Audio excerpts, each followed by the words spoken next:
Hello everyone, hope you all are fine. Today's activity is paper crushing activity. ચલો જોઈએ આ એક્ટિવિટીમાં કઈ વસ્તુની રિક્વાયરમેન્ટ્સ ઊભી થશે. મેં અહીંયા એક ન્યૂઝપેપરનું એક પેજ લીધેલું છે. જો તમારી પાસે અલગ અલગ પેપરના કટઆઉટ્સ પડેલા હોય તો તમે એ પણ લઈ શકો છો. ચલો જોઈએ આ એક્ટિવિટી કરવાની કઈ રીતે છે. સૌ પ્રથમ જે ન્યૂઝપેપર છે બાળકને આપવાનું રહેશે અને બાળકને કહેવાનું છે કે આ ન્યૂઝપેપરનો એક બોલ બનાવે.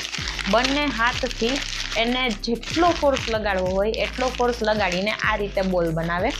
અને જ્યારે બોલ આખો કમ્પ્લીટ થઈ જાય છે, બાળક બોલથી રમી લે છે થોડી વાર, પછી બાળકને કહેવાનું છે કે ધીમે ધીમે પેશન્સ રાખીને આ કાગળ તૂટે નહીં એ રીતે એને બોલ ઓપન કરીને પાછો કાગળ બનાવવાનો રહેશે. આ એક્ટિવિટીથી બેનિફિટ્સ એ થશે કે બાળકના હેન્ડ મસલ્સ અને ફિંગર ગ્રીપિંગ તો ડેવલપ થશે જ, પણ એની સાથે સાથે આ એક્ટિવિટી ફન એક્ટિવિટી પણ છે, સ્ટ્રેસ રિલીફ એક્ટિવિટી છે અને બાળકની અંદર પેશન્સ પણ શીખવે છે. તો આવી નવી એક્ટિવિટીઝના વિડીયો જોવા માટે બીકે ઇન્ટરનેશનલ પ્રી સ્કૂલના આઈડીને ફોલો કરો. કોમેન્ટ કરવાનું ના ભૂલતા. Thank you.